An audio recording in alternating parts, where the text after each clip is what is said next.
Ho, ho, ho! Welcome, fellow freaks, geeks, and nostalgic 90s nerds to my channel, Slime and Slashers, where, yeah, we talk about everything from Nickelodeon slime to horror movie slashers, but plenty of stuff in between. Today, we are talking movies, but no, it's not about horror movie slashers, it's about Christmas horror movies, and I can't wait. So, Kelsi Kringle is here. When I have the hat on, I am Kelsi Kringle. So yes, Kelsi Kringle is here to bring you my top 12, like 12 Days of Christmas horror movies. So stay in your seats, grab some hot cocoa, grab a nice candy cane snack, because we'll go to the short intro, but when we come back, I will dive in and tell you guys about my flippin' favorite Christmas horror movies.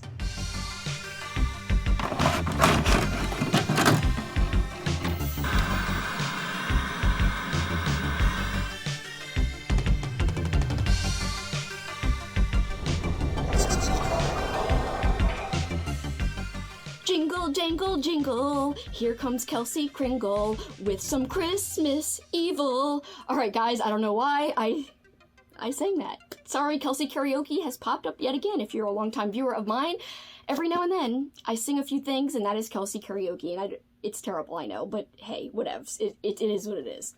Alright, so yes, I have a top 12 list, and I do want to point you towards checking out Alex's video. Of course, Alex, you could find her over at the channel, The Bookubus. I will link her channel and the video I'm referencing below. She just did a list where she talked about 12 movies, because 12 Days of Christmas, and it wasn't her top 12, or like it wasn't a top favorites list, it was just a list of movies to check out, and she gave some movies that I will not be talking about, and a few movies that I will be talking about on her list. So please, I do recommend you going and checking out Alex's video. I truly think she is such a wealth of knowledge when it comes to vintage horror books, horror in general, and also horror movies, not just horror books. So yes, check out her channel, and if you're not subbed, you gotta go and sub, because she is just such a fantastic person. Really, really, really wonderful and awesome, and I just love her. Without further ado, let's get into this countdown. So, number 12. This is Better Watch Out. And it's so high up on my list, like, you know, it's not towards number 1, because it truthfully made me mad. You could argue, Kelsi, if it made you mad, then why isn't it closer to the top? Because it's effective horror then, right?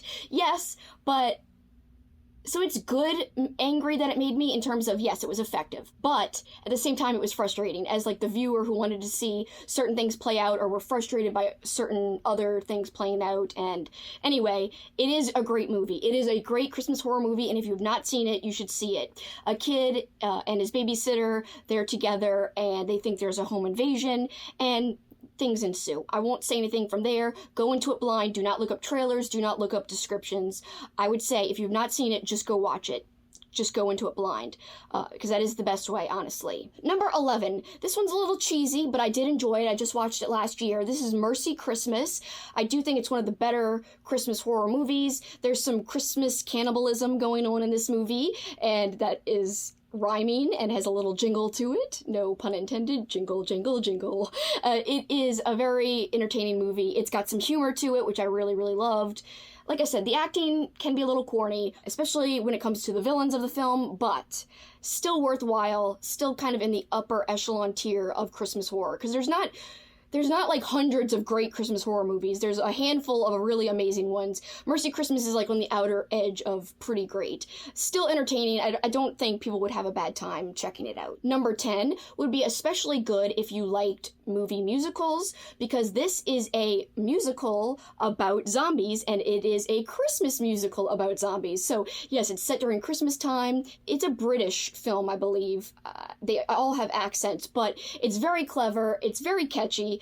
And it wasn't my favorite movie the first year I watched it, but since I watched it the first time, it has grown on me, and the music has actually stayed in my head. No such thing as a Hollywood ending. I would describe it like a High School Musical mixed with zombies. So I think that's a pretty good description, especially the High School Musical part, because the kids are in high school, but Anna's very likable. This does have some lightness to it, but it has a lot of emotion too, so don't be fooled and think it's just a light-hearted musical. with some comedy. There are some dark parts and some sad parts. So yeah, check it out, especially if you're not opposed to watching a musical. Number 9, Gremlins. And yes, you might be thinking that it's criminal for me to have it at number 9 and not like number 5, 4, 3, 2, 1. However, I recognize that it's a classic. It's a favorite of many people. I didn't grow up watching it every year, so it doesn't hold the same place in my heart as it holds in some other people's hearts, and I think that's okay. I think if Gremlins is your number 1, that is perfectly valid and awesome, and I could totally see it being a number 1 for many people. It just isn't my number 1, and so that's why it lands at number 9, because there are just some movies that I enjoy more, and whether that be for the plot or the acting or for corniness. Some movies I like better because they're more absurd and more corny. And yes, there are some bad movies on my list that are actually closer to 1 than Gremlins. And that might not sit well with everybody, but it is me. And I'm being true to myself by doing that. So it is what it is. I just have to go with who I am. And essentially, I'm not going to go into the premise of Gremlins. They're these little creatures, and just vaguely going into it, you don't want to feed them after a certain time. You don't want to give them any water, because then bad things start to happen and they can run amok, and it's just going to be bad news. So yes, but there is a very cute gremlin, and he is worth just looking at the movie alone because he's a super cutie. So I think it's a good time if you haven't seen it. If you have seen it, why not go for a rewatch? Number 8, and here's a controversial thing. This is ahead of flippin' Gremlins. So number 8 is The Gingerdead Man. This is starring Gary Busey. He's the voice of the Gingerdead Man. And it is bad. I'm not gonna lie to you. I'm not gonna say this is like a gem of cinema. It's not a masterpiece. It's pretty terrible, to be honest with you. It's pretty freaking horrible. But it's so bad it's good. So think along the lines of Troll 2, bad filmmaking. My friend Nathan, I know he's probably watching this, he's probably scoffing right now because we watched it together. We had this Christmas chat 2 years ago where we watched a few of the same movies, and then we had a virtual Zoom where we discussed our feelings on the movies and a whole bunch of other Christmassy things we talked about, like some of our favorite gifts growing up. I will link that video below if you missed it and if you're interested. Lots of movie talk, and Nathan brought a lot of fun facts in that video about movies because he's very knowledgeable when it comes to all things movies. But yes, what we didn't agree on was I kind of liked Gingerdead Man for how bad it was, and Nathan just didn't think it was so bad it's good. He just thought it was so bad it's bad movie. But I think most people who like corny movies would like it, just because there's some things that are just over the top. I also talked about this movie with my friend Kat, who didn't see it. I just told her about it, and it's in a chat. I will link that chat below too. And we talked about how absurd, how big the cookie mold was when they made this cookie. It was like so big. They made all this dough and wasted all this dough to make one cookie. And the cookie's so big, and they couldn't even sell it. I was like, no wonder this bakery is going out of business in the movie, because they can only sell one cookie. And turns out they aren't even able to, sell it after all because it's an evil cookie. Anyway, it's really bad. But check it out if you're intrigued, because it's also just quite zany and a little bit of fun. Number 7, The Advent Calendar. You can find this on Shudder. It's a foreign film. I just can't remember if it has subtitles or if it's dubbed. It is fantastic. It is eerie. It is very off-putting. This girl gets this, it's kind of like an advent calendar, but it's not your traditional one. Like, it's kind of electronic to where, like, you open up little parts. Anyway, I think bad things start to happen after she opens parts of it, and it's really good. I don't want to say too much because I think it's best if you just go in knowing very little. Like, what I told you would suffice.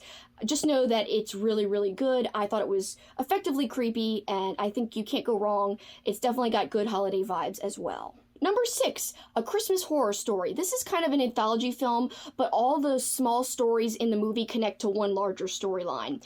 And it's really awesome. We see some traditional, famous Christmas villains or Christmas baddies. We also get some really off-putting imagery in this. I really loved it. I thought it was a wonderful, wonderful film, and one of the best Christmas horror movies in my opinion. Almost made it into the top 5. These numbers 6 through 1, I could really rearrange them. Well, no. Number 6 through 2, I could rearrange them in any order. Number 1 is always going to be number 1 for quite a while, unless something drastically changes. But yes, number 6 through number 2 technically could be mixed around in different orders, and I would still be okay with the ordering. So just know that these are some of my favorites from number 6 to number 1. Alright, so yes, check out A Christmas Horror Story, which lands on my list at 6, to reiterate. Number 5. We're into the top 5. This isn't a full-length movie, it's very, very short, and if you're having trouble finding it, you can find it for free on Vimeo, I believe. That is how I watched it. This is Treevenge, where Christmas trees get their revenge, kind of as the title suggests. So yeah, they're tired of being cut down, they're tired of being pinned with ornaments, and they're ready to take the holiday back and to make some humans bloody and give the humans what they've got coming for them. Alright, so yeah, I would say check it out. It's really gory, but also cartoony and ridiculous and funny, and the acting's kind of bad, but also amazing. And a lot of people like this, so I would say it's a short worth checking out. Number 4, Krampus, and of course this is Krampus with Toni Collette. This is a fantastic movie. We also have Adam Scott, so 2 great actors there. This is one of the best iterations of Krampus on film ever. Really, really great. Krampus, of course, is something that has been gaining popularity, I feel, ever since this movie came out. Krampus has been more widely known. Before that, in America, we weren't really aware of what Krampus was and how there was a tradition overseas in other countries where people celebrated Krampusnacht. We didn't know about this, but this is more widely known after I feel like this movie came out. It brought Krampus to the forefront of our minds and to the Christmas celebration. So yeah, I really love this movie. There's not much to say. A lot of you have already seen it. It definitely deserves to be in the top 5. If you've seen it, I'm sure you might agree. Number 3, this could easily be number 2, but again, it's hard when you're ordering these and you get into, the top 5 or the top 6. You're like, I don't know, they're all so good and I really love them all. Number 3 is Rare Exports. This is so cute. I think this also is a foreign film, and it's just, there's a little boy at the center of this. It's also kind of got a Krampus flair to it, and also a Santa flair to it. This kid, he's scared that Krampus is going to come, and he does some research and learns about Krampus, and he tries to guard his house, and he's wearing little pads and protective gear. I can't remember what kind of pads, like soccer pads or something. Anyway, he and his dad are kind of alone after the mom died, and so it's a little sad, but the kid is just so adorable, and the relationship between the dad and son, it grows throughout the film, and it's so good. It's feel good, but it's also one of those movies that has an entertaining story, so it's not just cheesy and feel good. It's just got everything. It's got like the scares, a great actor, and the little boy lead. I cannot suggest it highly enough if you have not seen it. It's so wonderfully done. Number 2, the birth of the slasher. We can attribute it to Black Christmas. A lot of people think it's attributed to Halloween, but no, Black Christmas came first, and this movie is fantastic. It's kind of slasher-y. I would say it is the first slasher. We've got these girls in this little house, the sorority house, and they're getting these creepy calls, and accidents start to befall some of the girls little by little, and who is doing this and why, and it's very, very creepy. Lots of killing, and yeah, I just love it. I think it's pretty edgy for its time. And number 1, I think this comes to no surprise to anyone who's been watching my channel for any length of time, including over the last year or 2, because 2 years ago I discovered the movie Christmas Evil, and yes, that is my number 1, because since then I've become obsessed with it, so much so that the first time I watched it along with my friend Kat, not at the same time, but we watched it for a little project we were doing, a Christmas-themed project, and we came back together and talked about it. She thought it was cheesy and didn't like it at all. I loved it, and I thought it was great, and I loved the cheese, but also it had some wonderful drama that was thought-provoking, and it was a little bit artsy. So yes, there is cheese. I'm gonna admit that, but it's still great in my opinion. So the next year, aka last year, I convinced Kat to watch it again and to reassess, and we had a big challenge. It was called the Christmas Evil Challenge, and we essentially had people vote whether they thought it was a good movie or a bad movie. If they thought it was good, they were on my team, Team Kelsi, Team Red. So anyone wearing red in like their Instagram pictures were on my team. Or they voted for Team Cat. People who would wear green, the color of the Grinch, because that would mean they would hate the movie. And they were fellow Grinches, like Cat. So yes, I won the poll, by the way. More people like Christmas Evil than dislike, and I truly think it's a great movie. It is not a slasher movie. Do not go into it thinking it's a slasher. It is more psychological horror, emotional horror. It is more of a drama-based movie than even a pure horror movie. I just think it's a really, really interesting story with some Yuletide flair and some killing. If that intrigues you, then go ahead and check it out. But if you're looking for something super bloody, something like Silent Night, Deadly Night, then I would stay away from Christmas Evil, because it might disappoint you. But if you go in with the right expectations, I do think most people will be pleasantly surprised if they don't mind a little bit of cheese and corn with their movies, which I certainly don't. I actually quite like that. Alright, so that is my top 12 for the 12 Days of Christmas, and here are 4 honorable mentions. Just some movies I want to shout out. First up, Silent Night, Bloody Night, a movie I just watched last year. Kind of dark, atmospheric, old school, a little confusing at times, but just really, really great atmosphere overall, and some really cool, haunting imagery. Totally suggest it if you don't mind watching older movies. Another movie, this one is uber cheesy, terrible acting, but the premise is a lot of fun. This is Santa Jaws. And Santa Jaws is great for people who like those terrible shark movies like Sharknado, you know, those types of films. This is really awesome because it has a terrible looking CGI shark, but it's supposed to look terrible because a kid draws a shark in his comic book with a special pen. This is no ordinary pen because the pen enables the shark to actually come into the real world and just start killing people. And it's just absurd and over the top. The shark looks terrible and fake, but is it worth watching? Absolutely yes, if you can handle that type of movie. Next, I Trapped the Devil. This is a slower burn. This is psychological in a way, but also very creepy in terms of mood and atmosphere. The cinematography is incredible. There are very atmospheric Christmas lights in this movie that are captured just perfectly and beautifully. The lights are very haunting the way they're filmed and shot. So yeah, it's got the Christmas atmosphere with the haunting lights and all of that and the colors, and there's snow outside, but it's also got some creepiness in it. You might assume from the title that it has to do with possession, possibly, but also it might have to do with other things too. And also, it's about this family, they have some drama together, and they're dealing with this extra element in their lives, and just stuff unfolds. You don't need to know much going into it. It's just worth watching, for sure. And my last honorable mention, and the last movie I'm going to mention in this entire video, is Fat Man. It is not a horror movie, but I do want to mention it because I was surprised by how much I loved this. This is more of an action drama movie. It does have some darkness and killing in it, though, and that is why I decided it was okay to mention it as an honorable mention on this horror-themed list. So even though I don't consider it pure horror at all, I do think it should be viewed if you like fast-paced movies with interesting plots. This little kid hires a hitman to go after Santa because he doesn't get what he wants. That's essentially the premise. And Santa's played by Mel Gibson, who you think it wouldn't work, but it does work. And Mrs. Claus and Santa in the movie, their relationship is freaking awesome and cute as hell and so just adorable. I love it. Anyway, it's worth it just to see their interactions alone. It's a lot of fun to watch. I had a ball with this. My boyfriend also liked it, and he doesn't like every single horror movie we watch, so, or even every single holiday movie we watch, so it was special that he liked this one.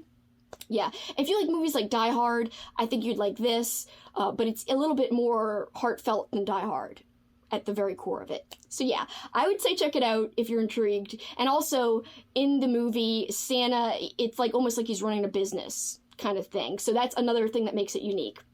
So yeah, check out these movies on my list if you have not. If you have, let me know what you think below with no spoilers, please. Do you like any of these? Do you have a different list? What would you put on your favorite Christmas horror movie list? Let me know in the comments below. Again, you can say anything you want in the comments as long as it doesn't include any type of spoiler, because we don't want people to get things spoiled for them, whether that be books or movies, just spoiler-free all around, and that's how you play it safe. Alright guys, but for this time, that is it for me. I want to thank you guys before I go quickly. Thanks for spending time with me. I know my videos are long, but it means so much that you take the time to check out my videos nonetheless. Alright, till next time, you guys know what you can do. Keep on killing it, and have a holly jolly Christmas Eve season. Bye! I